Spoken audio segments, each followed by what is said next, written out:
Attention, fellow citizens. Thank you. I called a meeting of this special committee to discuss plans for this coming Saturday, the most momentous occasion in the history of the Valley. First of all, when Mr. Rogers and Mr. Arlen arrive in town, I'll give them an official welcome. Then we'll proceed to... Hold it, Joe. It's customary when important guests arrive in town that the mayor extend them an official welcome. Oh, why not in this case?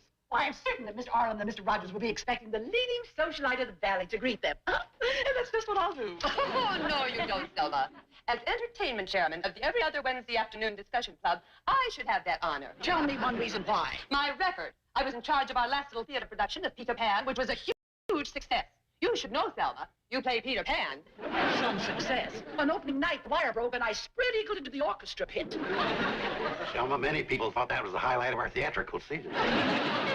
I don't care. I am going to greet Buddy and Dickie and be their escort through the whole affair. Now, just hold your horses, Selma. As leading merchant and postmaster and editor, it's my inalienable civic responsibility to perform that duty. Sam, that is ridiculous. Well, it's no more ridiculous than some of these other things I've been here. Hold it. So this whole thing won't blow up because of dissension, this is how it'll be handled. I'll be the official greeter, and I'll run the whole shebang. From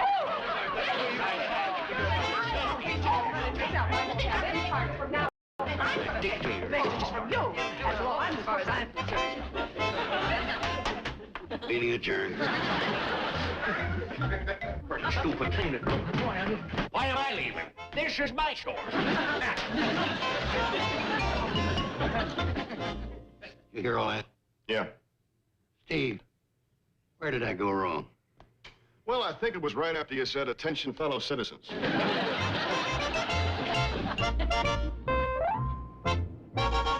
Howdy. Hi. How do we get to Pitchley from here? No, you can't miss it. Just keep on this road for a piece, and it's just 2 miles the other side of Greater Crabwell Corners. Say, ain't you, Hollywood? Movies. And you're... Oh, I have seen you. Oh, yes, I have. Hundreds of times. Hey, Martha, come quick. See Marty Blue and Clyde Brooks. Could have been worse. We could have been Charlie Chase and Chester Conklin.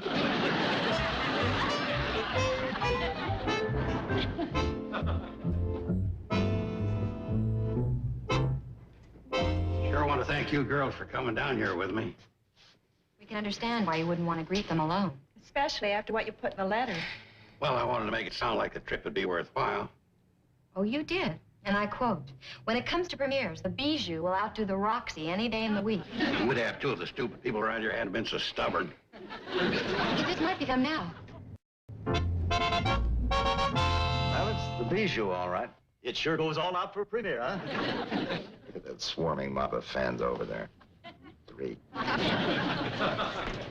Well, he did say it was a small town. Mr. Rogers? Yes. Mr. Arlen? Yes. Well, hello, I'm Billy Joe Bradley. Hi. This is my sister, Bobby Joe, and my uncle, Mr. Carson. Carson. Hey, you're the fellow that wrote the letter, aren't you? Yeah, On behalf of my Uncle Joe, I must say that he really did make some good plans for the premiere, but, well, we ran into some bickering among our local townspeople. Yeah, that's what you're up against in these small towns. You've always got some know-it-all that wants to run the whole works. Yes, that's what happens.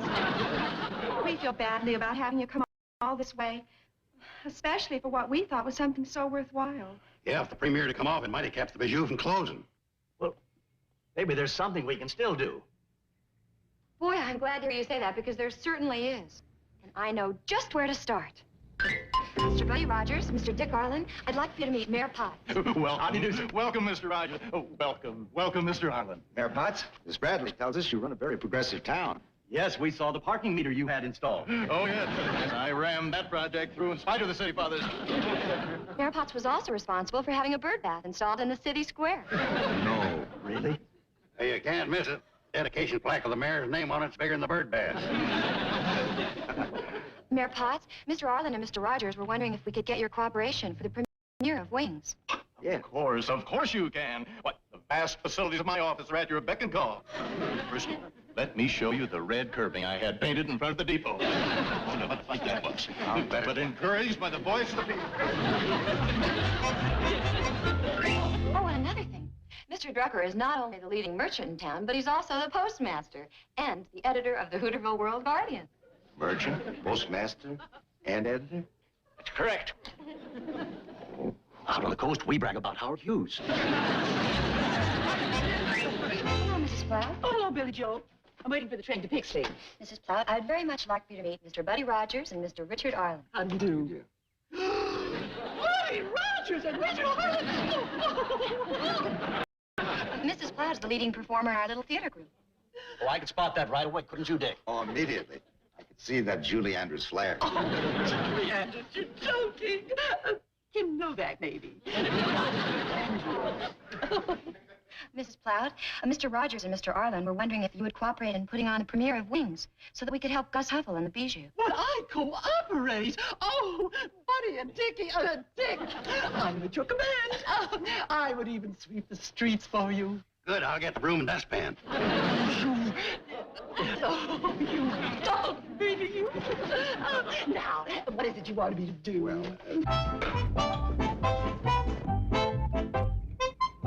Starring Ruddy Rogers and Dick Arlen? Gus said they ran short of bees.